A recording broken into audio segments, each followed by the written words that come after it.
Hello and welcome to another episode of Sandy Killer Projects. Today we're going to do an oil change on the brand new 2023 Honda Civic Sport. This is going to be done at 500 miles. We'll get into explaining why that's going to happen, but as of right now, let's get started and jack this thing up. Okay, so unfortunately today, it's supposed to be about 110 degrees. It's early in the morning. It's already 90. So normally I would jack this thing up and put it on jack stand, show you how to do it. Best place is probably off the A-arm if you're going to do it that way. I'm using this drive up ramp for speed. First thing you're going to have to do when you get underneath here is there's 4 screws on the front of the valance. You're going to have to pull them out. And then there's a bunch of quarter turns that go back around the metal plate that's underneath here. They cover this up in such a way that you can't access it without pulling this plate off to do the oil changes on the Civics. So 4 screws, a bunch of quarter turns, pull this metal plate that's right here with a little indent in it out. All right, so here's the plate off of the bottom off. The reason why I have it out here and I'm showing you is because I want to show you what hardware is where. The 2 little black screws on the side, they don't hold the plate in. They're for a plastic piece to connect together, but without doing them, trying to get this little lip out is kind of a pain. So there's 2 Phillips head screws here, the quarter turns here, and the quarter turns here. In the back, where it connects to the plate, the plastic plate behind it, it's Phillips head screws. Underneath the front passenger side of the engine, this is your oil filter. So it's right here. Oil pan actually says engine oil on the bottom of the pan. And this right here is your drain plug. It gets torqued down to 30 foot-pounds when you put it back on. Also, it takes a 17-millimeter socket. So the 500-mile oil change. I had somebody in the comments on the Passport video tell me that we didn't need to do a 500-mile oil change. You absolutely should do a 500-mile oil change. Your engine is going through a break-in period. There's sediment that gets built up inside of the oil pan. You need to get that out so it doesn't get dragged back up into the motor and start wearing out the tight tolerances on the newer motors. Okay, at this point I have the drain plug out and the oil filter off. I want to show you a couple things before we get moving. Like I said, this is 17 millimeter. Has an aluminum crush washer on the inside. Honda recommends that you replace this every time. Generally, I don't replace these unless it leaks when it tightens up. Generally, I can get 3 or 4 oil changes out before I have to start dealing with that. Okay, next, this is the genuine Honda filter. It is made by a company called Honeywell, which is owned by a company called First Brands. I will also link to the video where we cut all the filters open. This filter is exactly the same thing as a Fram filter. I would prefer to switch over to a different brand because the base Fram filters are built fairly cheaply. But in this case, we're going to use the Fram filter because I have a full case of them from buying them for the Passport.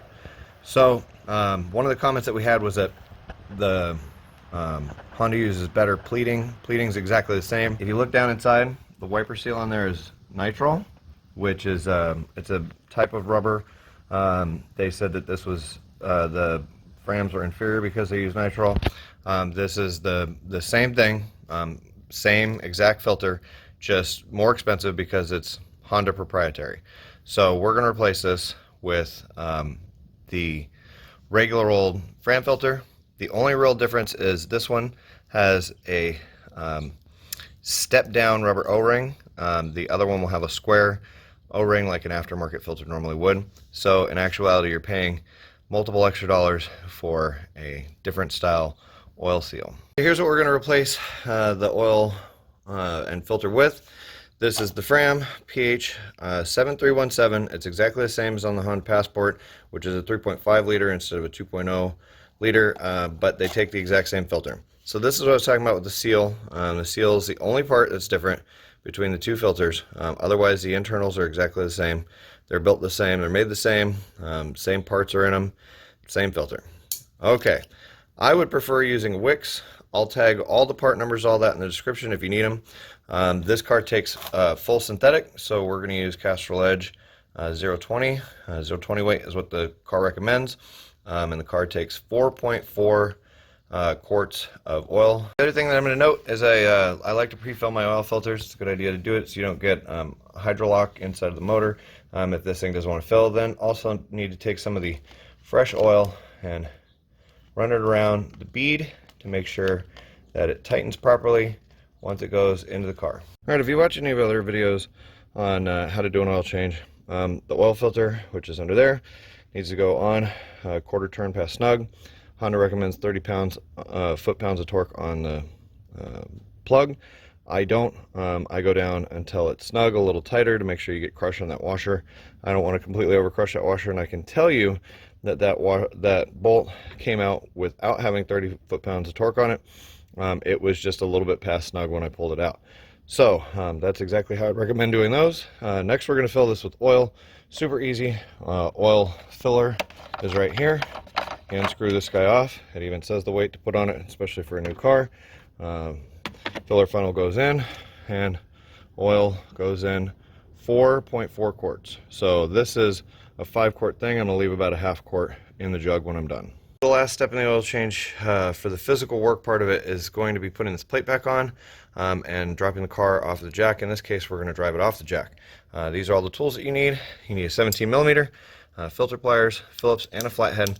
If you don't have filter pliers, one of the older style compression ones will work as well. I like these better. We'll make sure to try and link everything that you need in the description. So the next step is easy. We're going to let it back down onto the ground, fire the car up, let it get up to normal operating temperatures, and then we're going to shut it off and check the oil. While it's running, you need to look down underneath on that skid plate down there to make sure that there's no leaks, and then also come down underneath the car and look for dripping spots that may be an indication that the filter's been put on improperly or that the oil plug is leaking. Now the motor's had a chance to warm up, we're going to pull this guy right here. This is your dipstick. Allows you to check the oil and make sure that it's filled properly. I've actually already wiped this guy off once, and then we just check for oil to be in between the two marks, and it looks like we're good. So I'm going to go ahead and put this back in. To reset your oil life, what you're going to do is you're going to hit this home button here. You're going to scroll through these until you get to the one that says maintenance, and you're going to click into it like this is the mouse clicking in. There is your oil life. It will give you prompts to tell you to reset the oil life. I'm currently at 100% because this is a 500-mile oil change. It's not showing any drop in the amount of oil life. Also, on the higher end models, you can do a lot of that through the touchscreen display in the center.